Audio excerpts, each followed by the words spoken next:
எல்லோரும் நேற்று நடந்த சீனை பார்த்துருப்பீங்க. சாண்ட்ராவை கால்லேருந்து தள்ளி விட்டுருக்காங்க.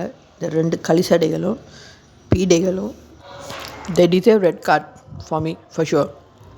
விஜய் சேதுபதி இன்றைக்கி இதுக்கெல்லாம் கேள்வி கேட்பாரான்னு கூட எனக்கு தெரியாது. ஆனால் இந்த மாதிரி எச்சிகள் நம்ம கூட இருக்குதுன்னு சொல்கிற நேரம் மோசமாக தான் இருக்குது. இது எல்லாத்தையும் எப்படி இந்த ஷோக்குள்ளே எடுத்தாங்கன்னு சொல்லி அது ஒரு ஸ்பெஷல் பாரு. அதெல்லாம் என்ன கேவலகட்ட ஜென்மம்னே தெரியுது. இல்லை இதில் அவங்களோட அம்மா இதை போயிட்டு ஜான்சி ராணின்னு வேறு சொல்கிறாங்க. ஜான்சி ராணி கால் தூசுக்கு கூட இது கிட்ட வராது.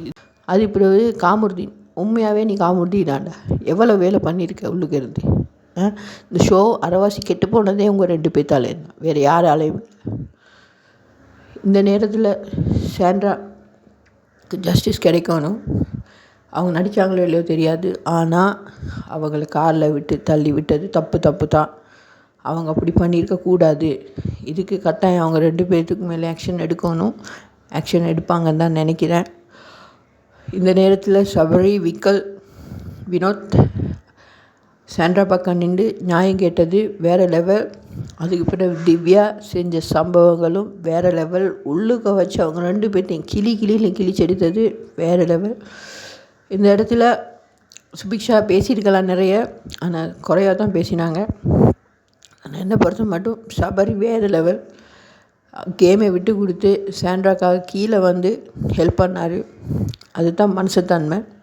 என்ன ஒரு கேமாக இருந்தாலும் ஓரளவுக்கு தான் லிமிட்டு. அதெல்லாம் தாண்டி போனால் இது லிமிட்டே இல்லை.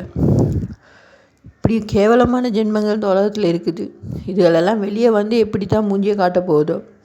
ஐம் டேம் ஷுவர் இவங்க யாருக்குமே, பாருக்கோ கமலினுக்கோ எனி லைஃப்பில் எதுக்குமே சான்ஸ் கிடைக்காது. For sure. இவங்களை எல்லாத்தையும் நாடகத்துக்கு எடுக்கவும் மாட்டாங்க, படத்தில் கூட ஒரு சீனில் வைக்கவும் மாட்டாங்க. இதெல்லாம் எப்படி வெளியே சொசைட்டியில் திரிய போகுதோ தெரியாது. ஸோ பார்ப்போம்.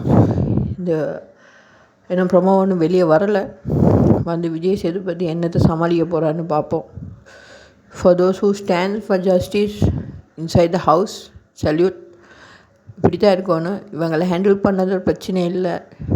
பிகாஸ் வேறு லெவலில் போயிட்டு கேட்கக்கூடாத கேள்வியெல்லாம் கேட்டார்.